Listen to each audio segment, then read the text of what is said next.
you for joining us again. I hope you're comfortable in your workplace.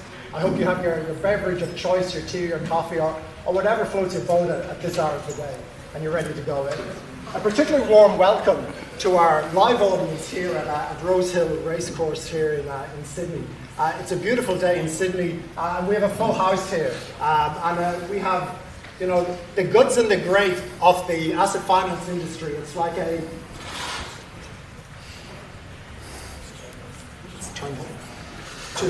Pull it out. I can hear you.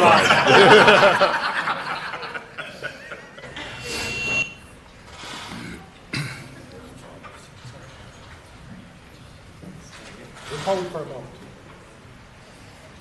I may have sat on it. You can talk into my one if you like.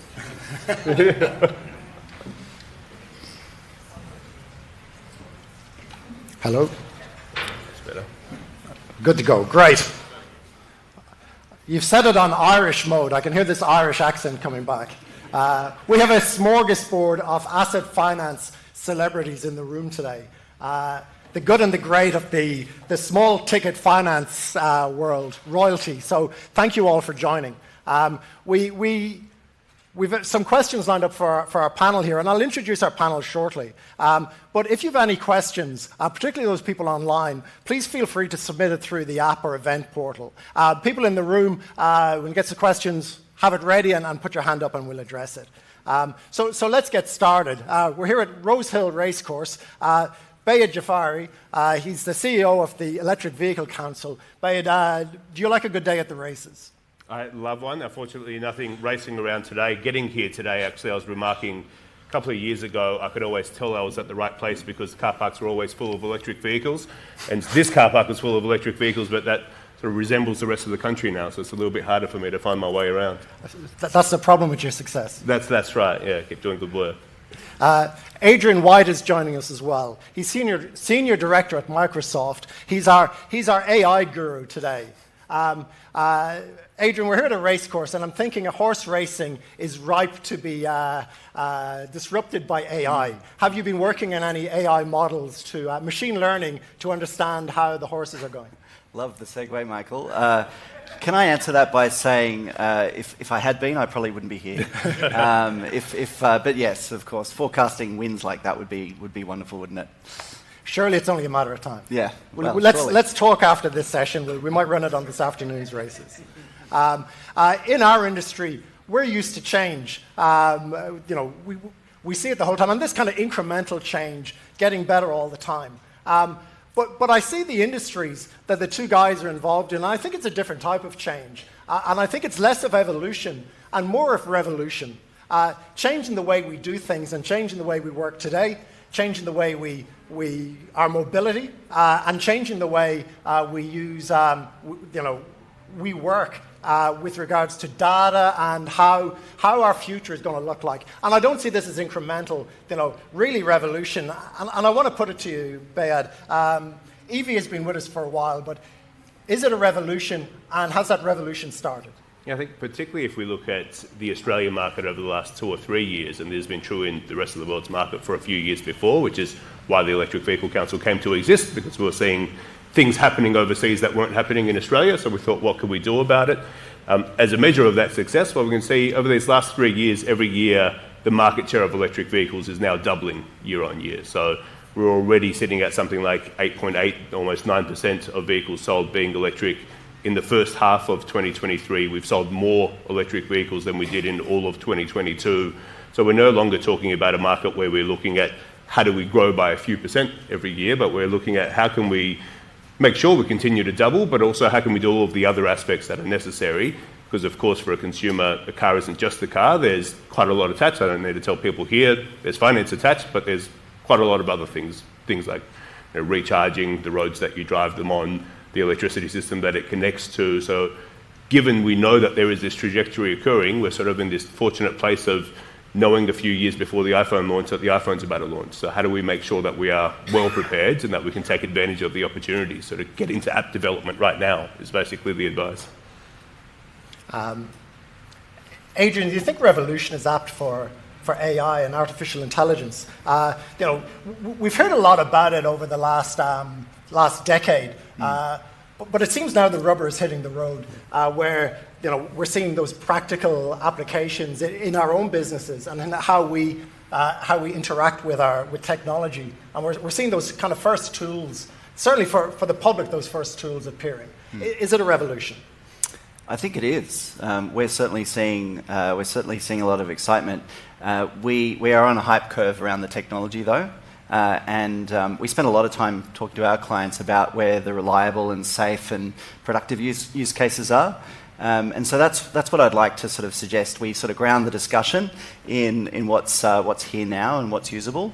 But I think it's the accessibility of the technology. I always ask this question: who has tried ChatGPT? Yeah, so let's say 80% of the audience here, can't see the audience online. That has generated a huge amount of buzz and excitement because of the accessibility of the technology. It's no longer a dark art or a science to get access to this. You can actually just talk to something with human language. So we're now seeing that start to make its way into business use cases as well, and that's where we're playing a big part, helping our clients understand that. And Behyad, as we talk about this revolution in EV, it appears that an important building block of that was the change in government 15 months ago. And about 12 months ago, almost to the date, there was that EV summit in Canberra. And it seemed like all the right people to decide on the future of EV were in that room, including Chris Bowen, who's Minister for Climate Change and Energy. How important is strong government support for this industry? How do you rate the current government's efforts, and what should they do next? Sure. And I was going to say without getting political, but what the hell, I'll get a bit political.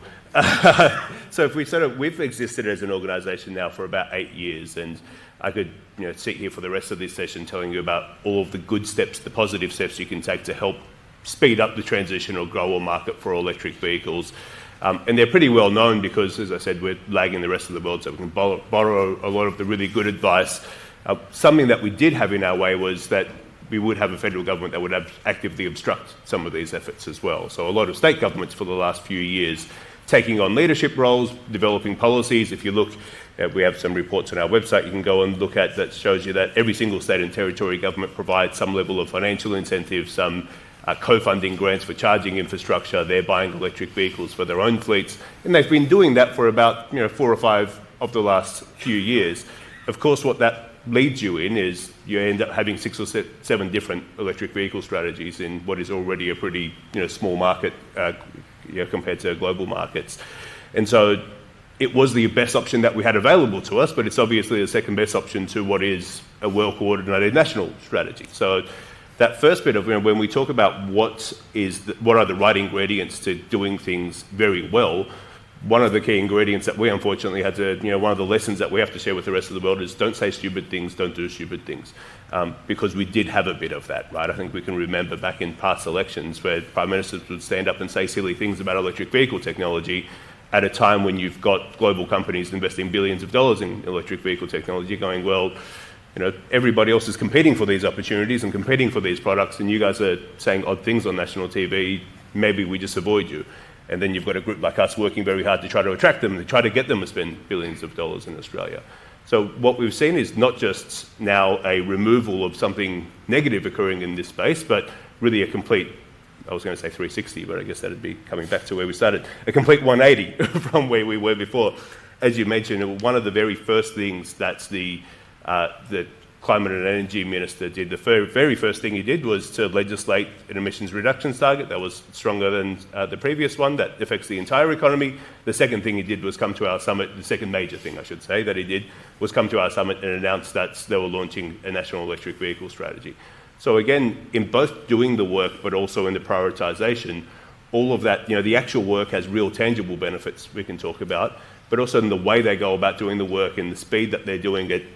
That also, if we go back to the Castle, the Dale Kerrigan vibe test, right? It tells people things have turned around here.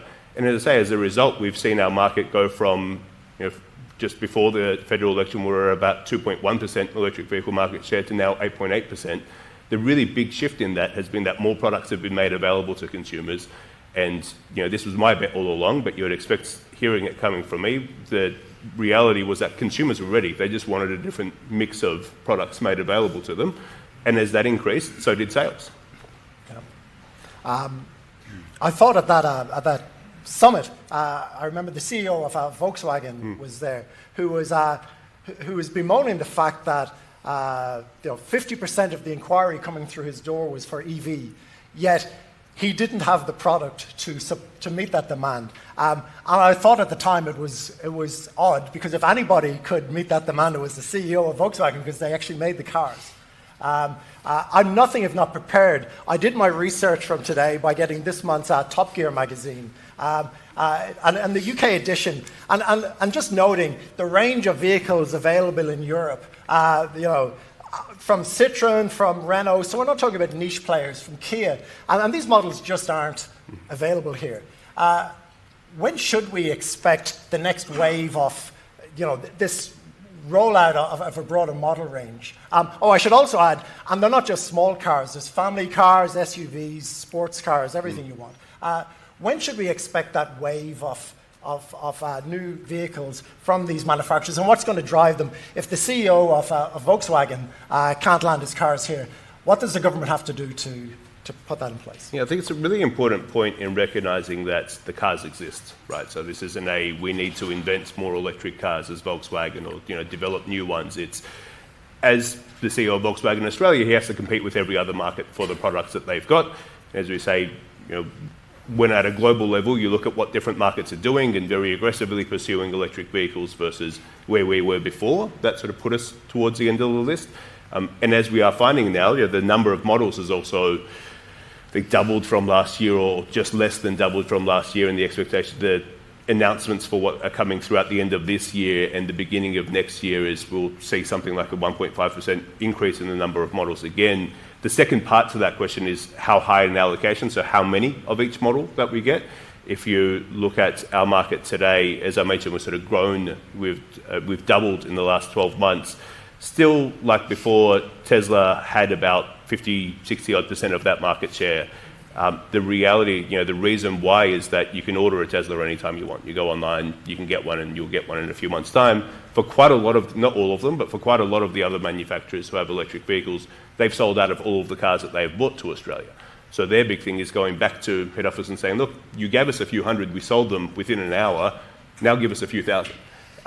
And some of that has been, the proof has been in the pudding. They've gotten that first allocation of 700-800 vehicles. They did sell, I'm not exaggerating here, they did sell them within 1 or 2 hours. So now they've got that case to go back to head office, and I think that next wave that we see, the way that you double sales from 2 to 4% to 4 to 8% is a lot easier than going from 8 to 16 or 16 to 30%, right? But you need all of these things to be right. You do a few of those things, you show that the market is there, the market is ready.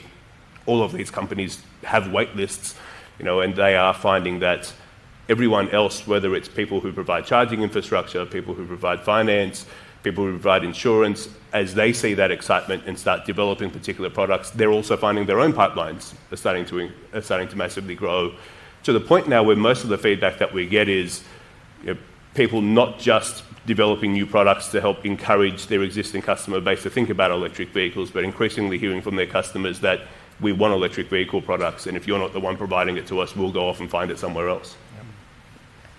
And maybe just the last point on that kind of supply, how important will fuel emission standards be to provide, impetus to that, and real requirement for manufacturers to blend their fuel emissions with EVs? Yeah, so if you're trying to make that business case to bring a product here, you're looking at the market as well as policies, both from a demand and a supply perspective. Demand, as we've said, we can see that the demand is there. Every time we bring electric vehicles to Australian shores, they've usually been sold 6 months before they arrived here. The entire supply side of the question is solved by this one piece of regulation. So we call them, Australia calls them fuel efficiency standards. Who knows what the government will decide to call them by the time that they're in place. It's the standards that every other country in the world, in the developed world, bar Australia and Russia, have in place. For people who sort of don't know what it is, sort of like a rule book for car companies saying you have to meet certain targets, fleet average targets are at the end of the year, so you can sell any car that you want, but if you don't meet this average target, you end up paying a penalty. Both the actual impact of those targets as well as the fact that you have them in place are what results in a lot more supply coming. So these targets are often set either annually, but also, let's say, right out till 2030. What smart manufacturers, what people like Volkswagen were talking about do is they don't wait until 2030 to make sure they can hit the 2030 target. They start investing more right now, knowing which way things are turning. And that really, like I say, the demand side gives quite a lot of comfort to say, okay, we know that we will sell these cars if we bring them to the market. So you can turn that into certainty in your business case. Something like fuel efficiency standards, it cranks that certainty up to 100%. It says that we have to meet these targets, otherwise we're penalised. So it's no longer licking our finger and sticking it up in the air and finding out which way the wind's blowing. We are told this is the way things are going. And as I say, that is certainty that they have in every other market. So when they look at should we invest in Australia or not, for them that say, okay, we've got 50, 60, 70, 80% certainty, but it is mandated everywhere else. Therefore, again, when we're writing out that list of which markets do we take which products to first, it's very easy. And what quite often happens is Australia sits on the tail end of those, even though we know customers are sitting there and waiting. So the good news is the federal government is working on this, so due to be finalised by the end of the year. And again, particularly if we look at projections for out to 2030, if we get this thing right and it does get passed this time, we're the last country to sort of get these in place, our projections would be that we'd be somewhere north of 50%, around 50 to 60% of new vehicles sold being zero emissions by 2030. If we don't, the question is what do supply constraints look like? I think demand still looks like 50 to 60%, but we could be looking at far lower numbers of sales because other markets continue to be served with supply. Thank you for that, Ben. Very well. Adrian, just one for you. And to put a bit of context, each year we survey our introducers, so we speak to asset finance brokers, we speak to car dealers, salary packagers, aggregators, and we ask them, what's important for you? What should we be doing to help you? And we've run that 9 times, and many people in this room and online will have been part of that over the 9 years. And the one constant has always been, the number one, what we can do is just make it easier for me to do business.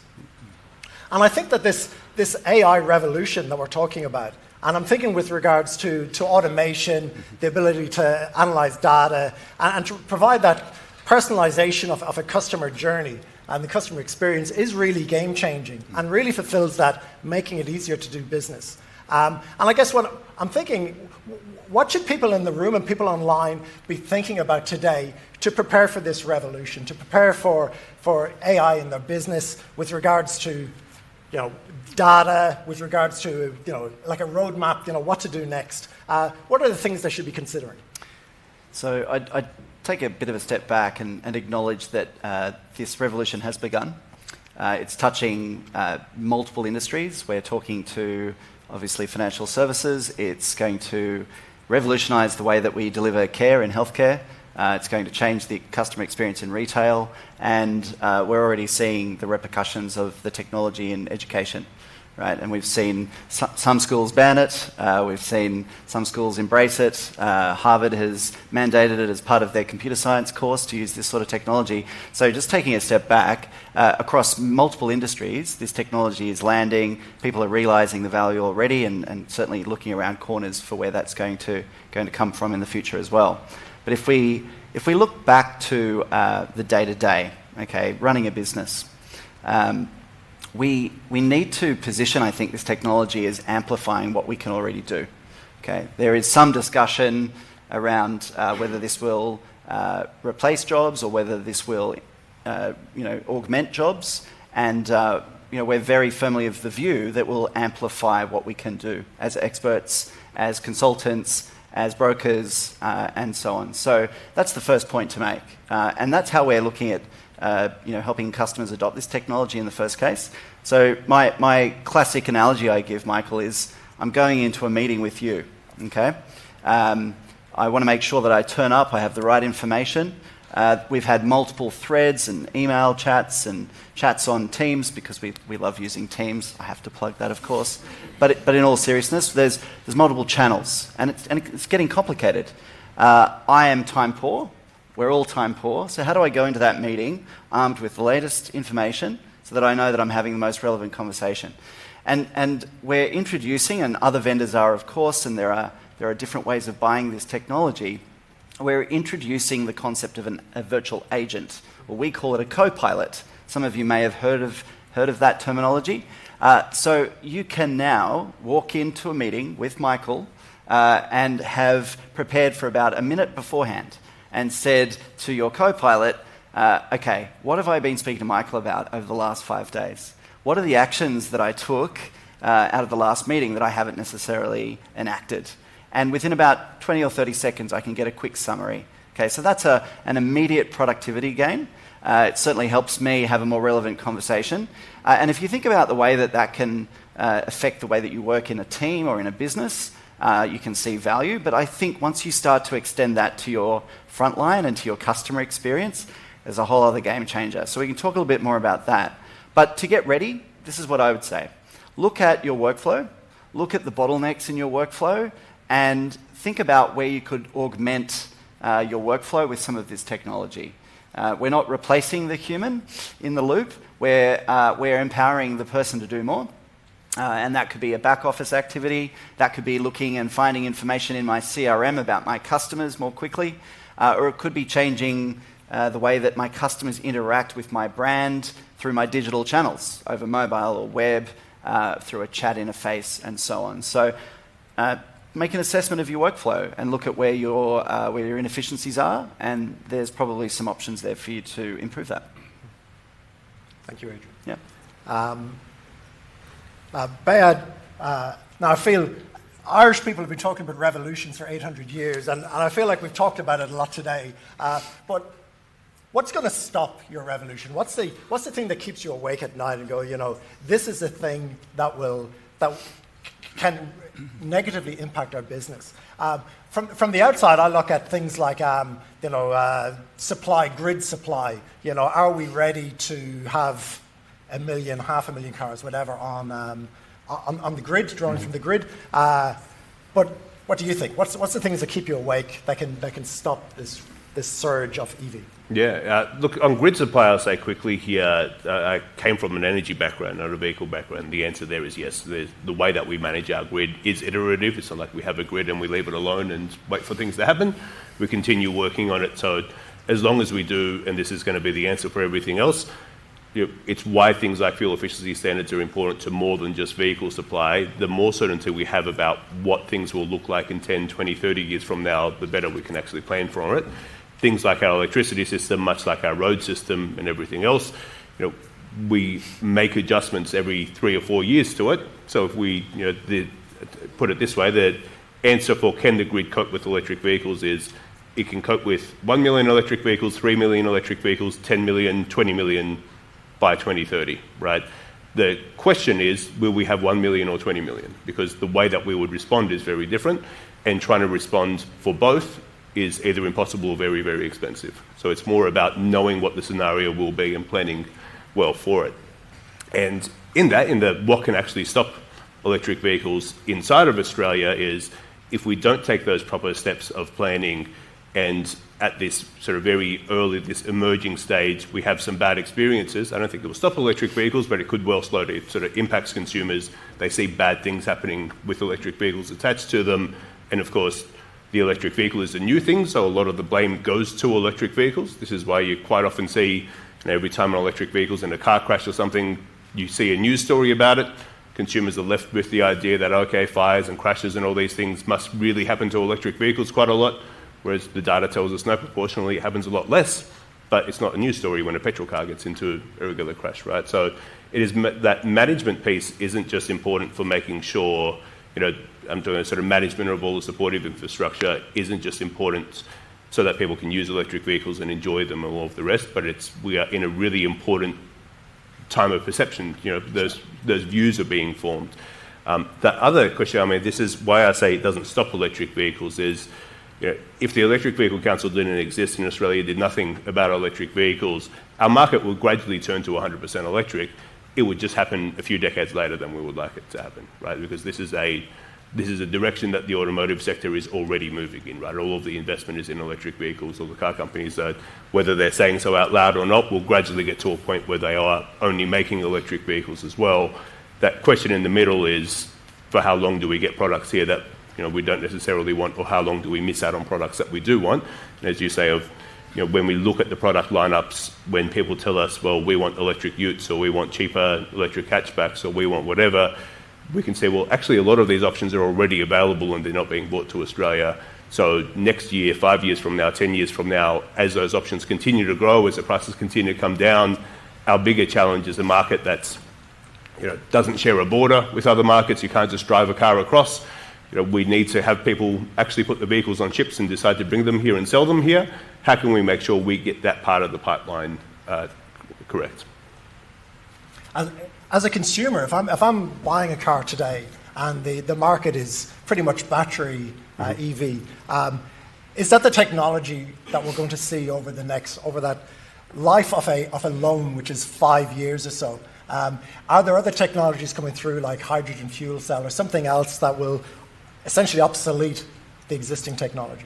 Yeah, I'd say particularly as a consumer, any other technology being developed is really starting to look for niches, right? So we talk about, what you keep talking about, the revolution through, and a lot of people have heard of things like the S-curve, right? And these revolutions occur in the first 5 or 10% is very slow, the last 5 or 10% is very slow, but everything else happens quite rapidly. So you get from 10% to 50 or 60 or 70% very, very quickly. So in some of the things that car companies are always looking to improve, the batteries in electrical management systems, the first thing that we need in order to get from that 10 to 80, 90% is just scale. So more battery factories are being built, and that scale means that battery prices continue to come down, and that improvement is what does most of the heavy lifting for us. Then there is, a final 10% of the market left over that the technology may not be able to serve. And then that's where we start looking at things like, well, does this sector of the market need solid-state batteries, for instance? Does it need the same batteries that we have today that are just 10 times more efficient than they are, or different chemistries of batteries, or hydrogen vehicles? And there's a reason why when we talk about those things, we're looking at their applicability in 2040, for instance, is because we say, well, we know the answer for about 95% of the market, so let's get on with 95% of the market.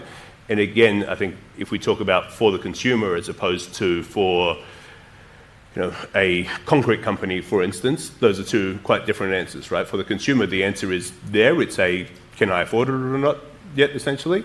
And if I can't, then how many years am I waiting until a car that meets these specifications comes at the right price point for me?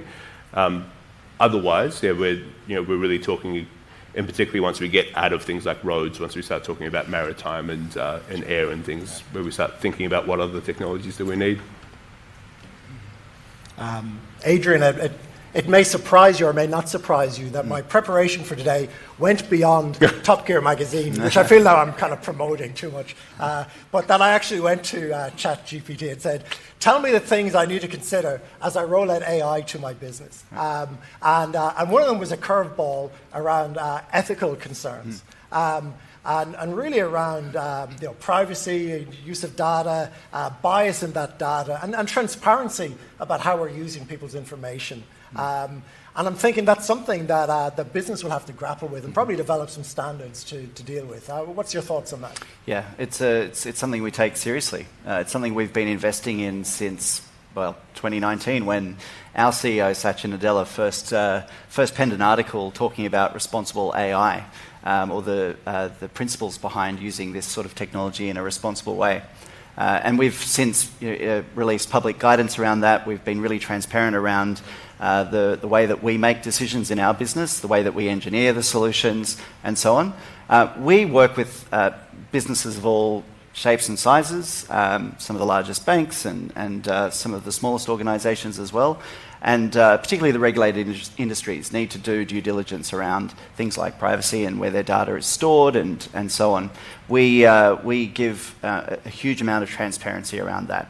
So one of the examples we talk about is, while most of the room here has put their hand up and played with ChatGPT, we advise businesses to not put their business information into ChatGPT, of course. And that may go without saying, but you might be shocked at how many people inside of businesses are doing this anyway.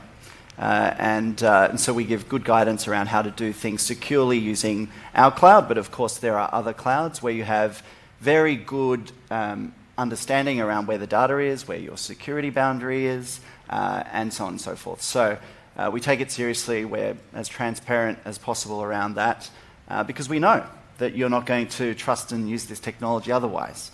And it's in our best interest for both of us. So that's the first thing. The other thing is we're starting with low-risk use cases. So when we're talking to businesses, they're not changing the way that they interact with their end customer straight away. They're trying back-end processes. So they're changing some of their reporting. How many people here report on their pipeline and review that and look at the velocity of their pipeline to look at where things are stuck or where things are moving quickly? How many people are looking at the health of their customer base and how often they've been in contact with their customers and clients? Building reports around that is arduous and has been error-prone. This generative AI technology, which is really what I'm sort of focusing on, can automate a large part of that. Gone are the days that you spend hours writing reports. You can get started with a report which will get you 80% of the way there. And so then you can tweak that report downstream of that. So look at those low-risk workloads where you can trial this out. You will, if you're an early adopter, you will have a competitive edge. We are seeing first movers in finance using this technology already. And the danger, of course, is that you wait for everybody to try it before you do, and you're left behind. Your clients are using this technology already in other contexts. The expectations have been uplifted to that point. They will expect that level of service from your businesses as well. So jump on board and try it, but do it in a low-risk way. And then, of course, speak to people about how to use that safely. Thanks, Adrian. At last year's session, we talked on similar themes, and around EV. There was a view put forward that day. Just get your thoughts on this, Behyad, that the time we would hold on to EVs may be longer than the time we would hold on to ICE cars. In that, rather than getting the new latest and greatest car, you'll just plug in your EV and voila, you have the latest and greatest. And that has some implications for this room and for finance, in that typically we'll finance a car for 5 years. Somewhere after about year 3, the customer starts getting itchy feet and sees something nicer on the road, and that involves them physically buying another car. What's your thoughts on that? Do you see EVs as being the chassis, the body, the kind of hardware being more sustainable and being on the road for longer, or is this something that's still... Yeah, I mean, we're certainly seeing a lot of instances where this occurs with hindsight. So somebody will get the vehicle, think that they'll hold on to them for the regular fleet life cycle, and then find, actually, why would I sell this car right now? It's running fine and we'll keep it on. So there's a few reasons why. I mean, today, the opportunity reason why is electric vehicles cost more up front, but they're cheaper to run. They're far cheaper to run. So the longer you can run the vehicle for, the longer time you have to get back in the money and then also start saving. So for quite a lot of fleets, that's where they're finding, actually, if we hold on to this vehicle, it turns into a saving from what we were doing. We're not just equalising to petrol and diesel anymore. We're actually improving. The second part, so even when we get to the point where that higher upfront cost doesn't exist, it's a new car. It's still going to be a high upfront cost, right? So the more we can make use of that operational savings, the more beneficial that's going to be. And then why a few of these fleets have started doing this, and I think where there is an opportunity to keep looking at this is, of course, the wear and tear on an electric vehicle is far lower. Anyone who's driven an electric vehicle knows that a service basically means when it's time to change tyres, right, or when it's time to change brakes. I drive a Tesla and there's no service schedule. The car tells you when something's wrong with it and you have to take it to the service shop, and that's yet to happen for me. I think sort of blowing up the tyres has basically been it for us. So, of course, and the other part of that is, cars, I think there's something pretty commonly understood of New cars do a bit of what we call sort of technology stacking, of all the best new stuff goes with all the best new stuff. So the electric vehicle that any car brand makes, that's their latest and greatest in drivetrain technology. So they're also putting all their best bells and whistles, all their best safety features there. So again, Fleet's telling us if we looked at being able to achieve a 5-star NCAP rating for the traditional car, after 2 or 3 years, it would have fallen below that rating. Sort of warranty gets tougher, insurance gets tougher. Whereas given all of the improvements that electric vehicles have, after 4 or 5 years, if we went and rated it fresh, it'd still be 5-star rated. So that lets us hold on to the car from our internal policy perspective as well. So all of those things are stacking up. The one question mark that people had earlier, and I think that it still exists out in the public consciousness, is does the battery last long enough to allow for this to occur, and does it last long enough that if I sell this car after, say, 8 years, that somebody else will want to buy it from me? The electric vehicle industry's perspective is that, yes, the particularly batteries that you buy in electric cars today will outlast the chassis and the rest of the car, and they'll go on to second use. As more fleets have actually spent time with electric vehicles and found that that's been true, and of course it's a new technology, they want to prove that for themselves, they found, well, yes, the sort of degradation has been low enough, longevity of the product is high enough that I can then both hold on to it for longer for myself while keeping that residual at the right point that I can get the battery quality tested and be able to sell it to another customer after holding on to it for whatever it may be, 5, 8 odd years. I think it's important for us as an industry that we understand this technology. We press the flesh, as it was, go and sit in a car, understand what's happening. For anybody here today at the live event, our sponsor BYD, we have a car at Pepper Money World, and I'd invite you all to go and sit in it and feel it and understand that technology. For people online, I know to go to EV manufacturers, to dealerships, I'm more than happy to get another advocate of that technology and to walk you through the features of those cars and why it could be right for you or right for your customers. And I'm thinking about the guy at Volkswagen who's saying that every second person coming through his door is looking for an EV. And if you're dealing with consumers and every second one isn't talking to you about EV, we got to wonder, are they talking to somebody else about it? So again, this industry knowledge, for you to be that subject matter expert on EV, I think will be really important. We've kind of had a bit of question ping pong here, so we go back and forward. But I want to touch briefly on autonomous vehicles, because I kind of see it as being an area where both of you kind of have a bit of a stake. Adrian, you'll be developing that kind of perception technology, the machine learning, decision making, and this technology, autonomy and self-driving cars, seems to be invariably linked with EV. And I should tell you, I was at an event like this a few years ago where there was a speaker talking about the rollout of autonomous vehicles. And I went back and said to my son at the time, don't worry, son, you'll never have a driver's license because cars are going to drive themselves by the time it's your turn to drive. The kid is now 12, and he's going to be looking for a license in 4 years, and I don't think it's going to be a self-driving car. And any thoughts on this, guys? Not of my problem, my son. I'll deal with that myself. Buckle up for learning classes. Look, a couple of things there. You are right that I think there was what Adrian mentioned before around the hype cycle of where autonomous cars are going, and that hasn't proven to be true. I think what to watch for inside of that, though, is that much like with AI technology, from a technology perspective, so not a product and market perspective, this probably won't be something that you see happen gradually, right? So autonomous means a lot of different things, so let's just sort of separate out what are autonomous features that already exist in cars to actual driverless autonomous cars. It's that problem of we call everything autonomy. Let's separate out into that driverless end of when it is actually capable there. I think we see that occur in a step change where suddenly cars can do it.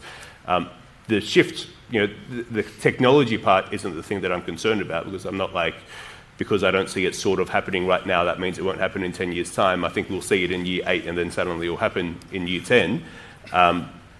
The other two parts of that are things like regulation and how the market works, right? So the real promise of an autonomous vehicle is that it will be, and in some cases, if you have things like advanced co-pilot, I know there are a few Tesla drivers from the car park out there. If you have some of these tools, you know that they're already actually better drivers in the right conditions than humans are. When we get to that real driverless stage, the promise of it is to be a better car. The challenge becomes there being driver cars and driverless cars at the same time.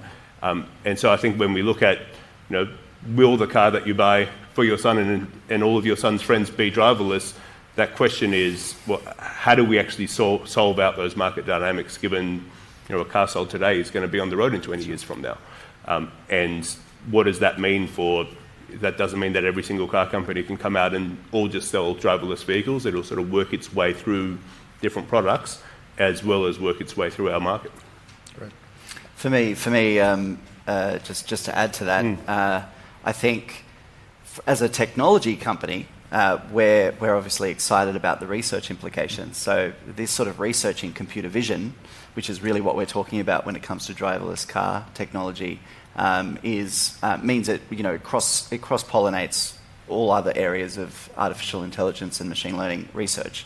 So from a technology point of view, which is probably less interesting to this room, that's quite exciting for us, right? We can build on the shoulder of giants and we can kind of share that knowledge. But I would also go back to the point that we've made, I think, across the three of us here, that this metaphor of a co-pilot is a very deliberate one, right? We're not replacing the driver. We're not talking about autopilots necessarily. Maybe Tesla is, I don't know. It's above my pay grade. But the idea of a co-pilot sitting next to the human, augmenting what the human can do, helping the person make better and faster decisions, be it driving, be it business decisions, be it improving the customer experience. I think that's the strategy here. And that's what I think you should be thinking about, is how can you augment what you do in your business today? Think of having the smartest intern that has read everything on the internet and has multiple degrees, but very little life experience and practical experience. And that's the metaphor. And then how do you then harness that and use that in your business? And I think that's probably what I'd anchor back on. Good metaphor. Yeah. We're about to go. We're about to get questions from our online audience, but I just have one more question. So I've already called out. I got burnt by this guy saying that we'd all have driverless flying cars by the time my kids were there. In the next 2 to 5 years, what should we expect from your industries? What's the world going to look like in 5 years from an EV point of view, and what's it going to look like from an AI point of view? Yeah, look, I think for electric vehicles, and you can take this right through to a whole bunch of questions when people ask us about how do we address range anxiety, or how do we get people comfortable with the idea of a new technology. And this will apply to driverless vehicles as well. It's why I often don't care too much when sort of groups go out and do research about here's how consumers feel about driverless vehicles, because consumers don't know what a driverless vehicle is right now. What's the point of asking them about some imaginary future scenario? The reality right across technology change, whether it's things as simple as elevators and airplanes, right through to laptops and the internet, is that there probably, for you individually, isn't an aha moment. We talk about things like more than 50% of cars being electric, for instance. There's not a today was the day that 50% was occurred. You sort of just wake up one day and it becomes normal, right? And that's true because you can think back through to why you're glued to your smartphone or use email every day and do all of these things. It just sort of happened in your life, and you turn around and it's the normal thing that you do. Maybe there were a couple of days that you had where it was some novel, you just bought the phone and none of your friends had one, if you're an early adopter. But much more likely is that sort of the world changed. If people like me and governments and car companies and all of us do our jobs correctly for the customer, when they decide to buy that electric vehicle, when the sort of non-early adopter, those sort of those majority customers go to make these decisions, it's an obvious one for them. And so much of our work should be trying to make these things obvious. While yes, today we're sort of working through those people who are very excited to get electric vehicles, it's when people stop being excited and when we're not newsworthy anymore that I think we've really gotten everything right.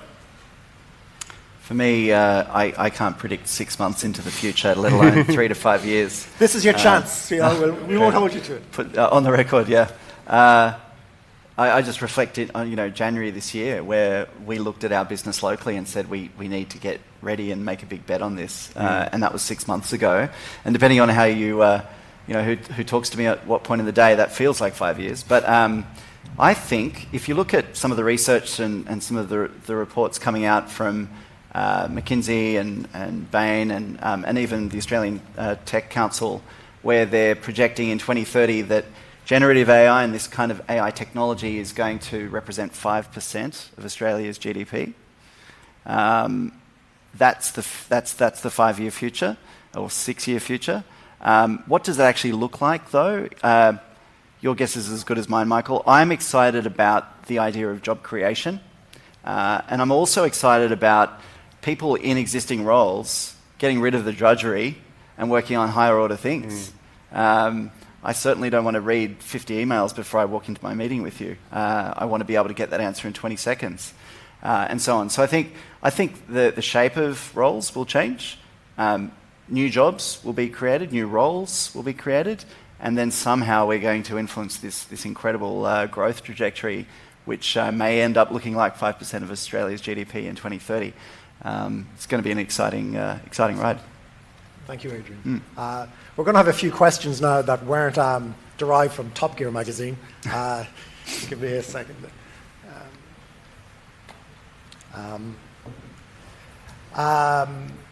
Adrian, we've got a technical question from Hari Munikrishna, who I know is a technical person himself, who's wondering if Copilot can be embedded in non-Microsoft products. Do we really want to answer that question? So I would say for the business leaders and owners in this audience and on the virtual stream, you're going to make a decision about, do you build this or buy it? And all of you are probably going to buy it. It's going to be sufficiently cheap per seat where you'll realize the productivity gains. And so you will go and purchase this either from Microsoft in the form of the Microsoft 365 Copilots we've been talking about, or from other ISVs and other partners and solutions that you already have relationships with. Right? So everybody is building this, and it will become available. In some cases, it already is. Can you embed Copilot in your own technology? Yes, in some form. However, come and talk to me after if you want to know how to do that, because it's a fairly involved process. And then, again, you go back to that, well, do you buy or build? And almost certainly you're just going to buy. These outcomes can be bought quickly and easily and deliver value immediately. Right? So then why would you buy? You'd have to have a very good reason to go and... why would you build? You'd have a very good reason to build. Excuse me, Behyad, Jennifer has a great question. What are the biggest myths about electric vehicles that are circulating in Australia today? Yeah, a lot of those myths, I think, boil down to perception issues. And quite often, so when we think about things like range anxiety and how long it takes to recharge, this is very understandable for the customer. They come from the perspective that they know. So they drive a petrol vehicle and go, well, right now when the light hits that it's empty, I go to a petrol station, I refuel, and I keep going. So what does that exact same scenario look like with an electric vehicle? And in addressing that, those myths, I think there's firstly, where we are today, of being able to share that knowledge with people, but it's also acknowledging that actually, much like when you got email and a mobile phone, your behavior also becomes different, right? You don't wait for that light to come on and then go somewhere. You get to your car park at work and you might still have 30-40% left and you plug in anyway, because that then gets you up to 80-90% and you'll be okay for another week. So you won't be... The actual answer to some of these things is that it's not just the car that'll change, you'll change as well. And again, if you think of that as when you got a mobile phone, you didn't put it in the same place, you put your landline and run to it every time it rang, you put it in your pocket. And I spend more time not answering my phone today than I do running to it to answer it. Chris would like to know about how long is the battery life of EVs useful? And what happens to the battery at the end of that life? Yeah, so again, there's one of those big misconceptions in what a lot of car companies have done is a car warranty, and again, I don't need to tell you guys this, a car warranty usually lasts about 5 years. They then extended out the warranty for the battery for 8 years. And really the aim of that was to give people a bit of comfort of, we think that these batteries last, so we're happy to provide longer warranty. A lot of people were concerned about the new part of the vehicle, so they provided a long warranty. I saw that pretty quickly change into, the most common thing I hear back from people is the batteries last for 8 years. So let me address this myth with you in one very simple way. If batteries only lasted 8 years, car companies wouldn't give you an 8-year warranty on them, because they'd be massively in the hole for having to replace warranties that fell just underneath that 8-year period.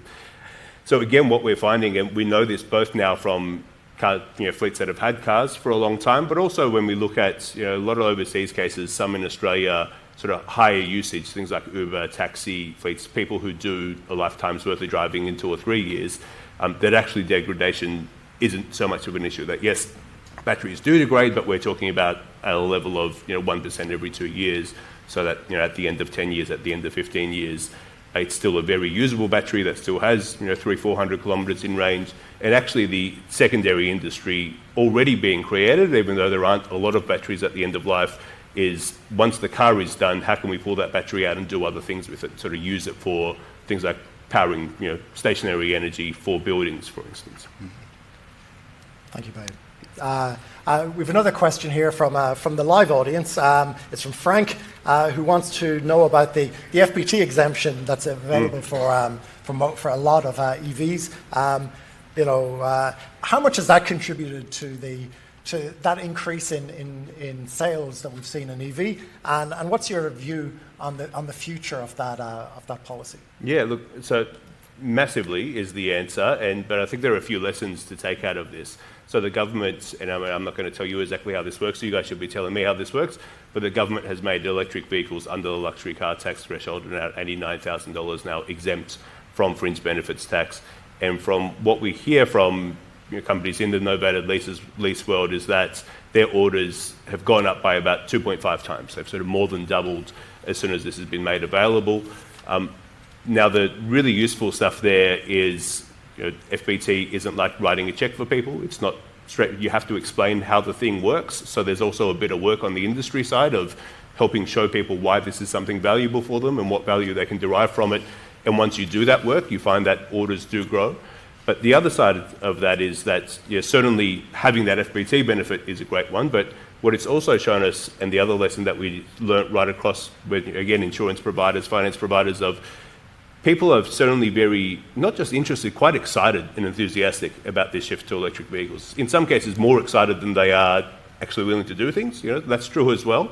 But what we found is that service providers who've been able to help solve one or two, whether it's answering a few questions, helping solve things like, where do I get charges from, or providing a unique product that does something unique for electric, cheaper finance or whatever it might be, they have also seen their pipeline grow. So I think the lesson from FBT is that it's been fantastic on its own, but it's also for industry of if you do a little bit of the work, the opportunity is pretty massive for how much you can grow your pipeline in return. Mm-hmm. Thank you, Behyad. I think it's been incredibly insightful to have our panel here today. Behyad and Adrian, thank you so much for your time, for your thoughts and insights on this. Very valuable. I had a lot of takeouts from it, and I'm sure our online and our live audience have enjoyed it as well. So thank you, guys. Thank you very much.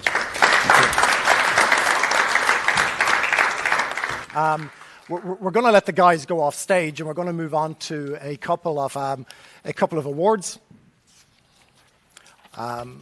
A couple of shout-outs. I'll just hand this stuff over here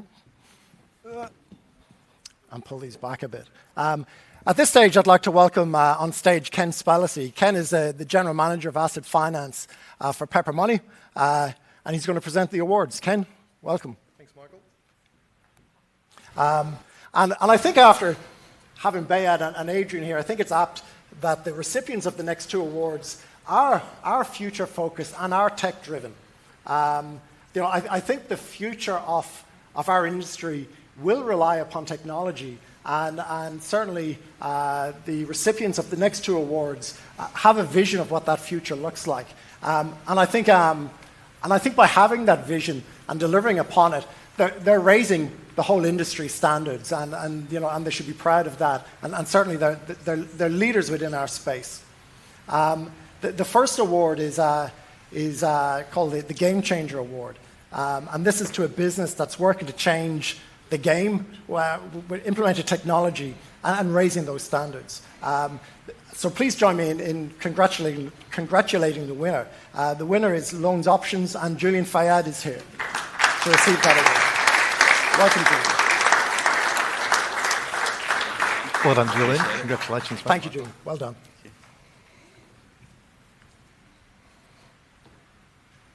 Excellent. Thank you very much. Thanks, mate. Well done.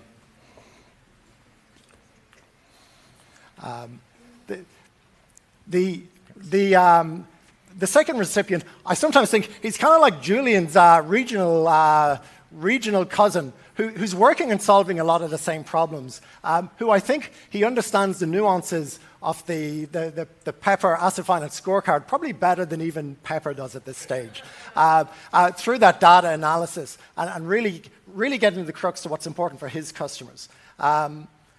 He obsesses about customer and developing new ways to do business. The winner of the Difference Maker Award is Rodney McHale. Rodney.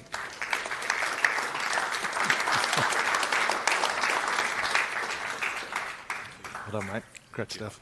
Well done, Rodney. Appreciate that. Well done. Thank you very much. Excellent. Good on you, mate. Appreciate it. Great stuff. So thank you very much for joining us today and for your time. There's a couple of things from here. One, tomorrow you'll receive a survey, and we'd ask that you would complete that survey and give us feedback on what you like today and where you think we can improve. You'll also receive information on your CPD points tomorrow. But we're very interested in receiving that feedback, so please look out for that survey. To close this session, Ken is on stage, and I'll invite him for his closing words. Thank you, Ken. Thanks, Michael. Well done, well hosted. Great panel once again, Michael. And Michael's available for any PD days that you might have coming up, weddings, birthdays, whatever it takes. It's just another service that Pepper Money offer to our valued clients. And he'll do a great job. I hope the captions are on for those people at home that could understand the Irish accent.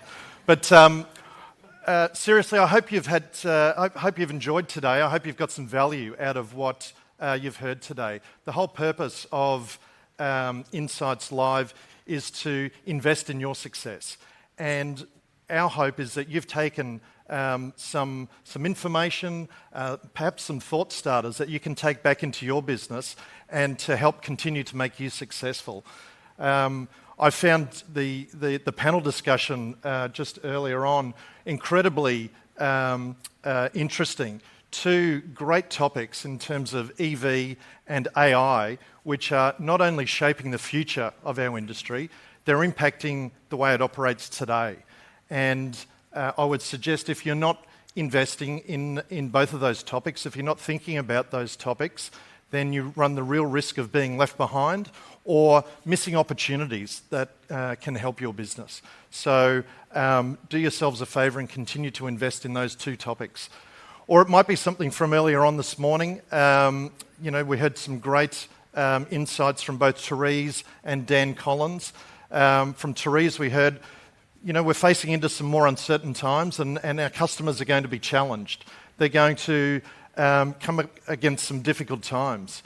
They're going to be then looking towards ourselves. How can we help them through those challenging times? How can we provide them the best options and the right solutions to get them through this next cycle? Dan talked about how we can be the best versions of ourselves. How do we present the best of ourselves to help our customers through those uncertain times? How do we block out that noise that might be in the market and that negativity and to stay positive? I think that's going to be really valuable for us and for our customers to see through these challenging times. I think one of the great quotes that Dan spoke about was, if you want to be valued, add value. I think that's something that really resonates well for me. And I'm hoping that there'll be lots of little takeaways that you've picked up throughout the day, again, that you can take back to your business and to help your clients and to help your business succeed. Something that gives me great positivity is that as an industry, we've seen and we've been through unprecedented challenges over the last 3 years. And we've come through those, we've risen to the occasion, we've come through and we're still here and we're still going pretty well. I think as an industry we'll continue individually and as a collective to stand up and to continue to come through this next cycle and to continue to thrive. So I'm really looking forward to what opportunities present and how we face into those over the coming 12 or 18 months. That pretty much brings a close to Pepper Money's Insights Live for 2023. I thank you all for joining us. Particular thanks to those joining online. We appreciate the time that you've invested in listening to our guest speakers today. and I look forward to seeing you all in person very, very soon. For those in the room here in Sydney, please join us next door at Pepper Money World, and we can keep the discussion flowing. Thank you very much.